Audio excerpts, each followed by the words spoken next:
Hey guys, Super Nintendo here, and this is the Super Nintendo Classic Mini. It has 20 games on it, plus one never-before-released game, Star Fox 2. And given the library of games that is on this thing, it's a pretty good value.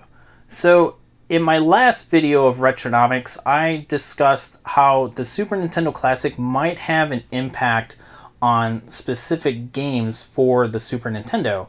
And I figured that I would look at the prices before the Super Nintendo Classic launched and then after the Super Nintendo Classic launched to see if there's any pricing discrepancies and if we're going to see a long-lasting impact.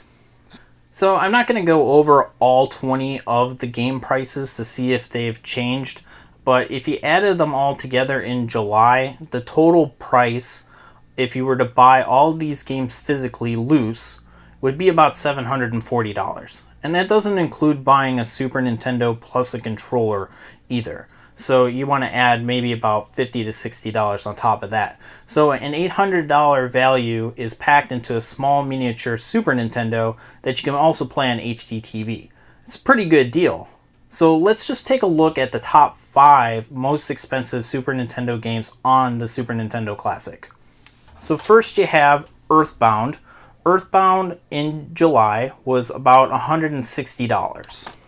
And in a distant second, Final Fantasy III, which is about $54 back in July. Next you had Secret of Mana, which is about $52. Super Mario RPG, which was about $50. And rounding out the top 5, Super Metroid at $47. So all these prices were taken back in July. I got all my pricing information from pricecharting.com, so they're fairly reliable, save for a couple of repros that kind of get in there, but usually they're pretty good at accounting for it. So I went back and looked at the prices in August, and the prices didn't really change that much. If anything, they went up a little bit. Earthbound went up about $5, Final Fantasy III dropped by $9, Secret of Mana went up by $2, Super Mario RPG didn't have any change, and Super Metroid went up by a whopping 91 cents. So let's look at the prices from the beginning of November. Now that the Super Nintendo Classic has been out for quite some time, it's abundantly clear that this isn't going to be a repeat of the NES Classic. Sure, it's kind of hard to find, but we're seeing retailers go in and restock these things on a regular basis. Target even had one locked behind their Target Red card, so if you had a Target Red card and you got up early enough, you were able to snag one easy peasy. So now that they're very easy to get, how does that affect the prices? So I went on to price charting on November 4th and I drew all the prices and I compared them to the prices in July. So compared to July, Earthbound is now $137. That's a change of about $26.70. That's very huge compared to all of the other games, which saw maybe a dip by $1 or $2. Final Fantasy III also saw a change of about $13. So while not as significant as Earthbound, it's still a pretty big dip compared to what it was going for before. Secret of Mana saw a change of $7, which brings it down to $47.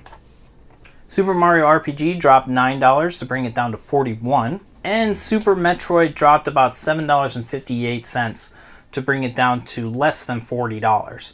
So when you look at the grand scheme of things, a couple of them rose and a couple of them dropped, but not as significant as the top 5. So what does that really mean?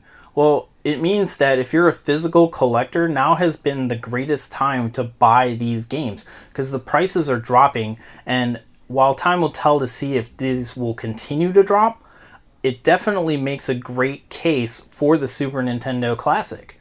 The Super Nintendo Classic is by far the cheapest and best way to play all of these great games.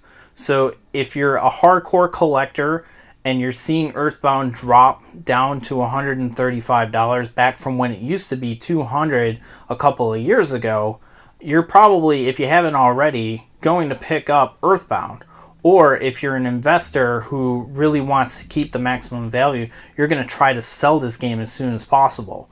So it really works out for the physical collector, And the Super Nintendo Classic works out for the casual person who doesn't want to spend $150 on a single game. So one game that I'm interested to see if it spikes or not, and currently it's dropped by $2, is Yoshi's Island for the Super Nintendo.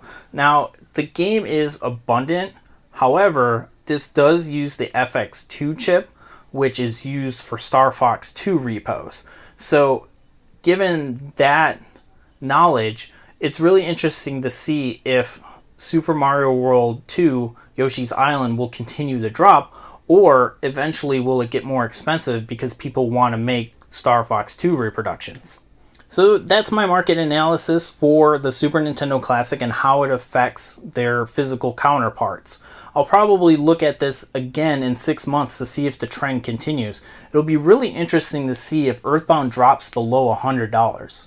But I'd like to hear what you have to think about it. Do you think that the prices will continue to drop, or is this just a dip before they skyrocket? I'd love to hear your comments down below. And if you like this video, hit that like button, and if you're new here, hit that subscribe button. I'm Super Nintendo, and I'll see you next time.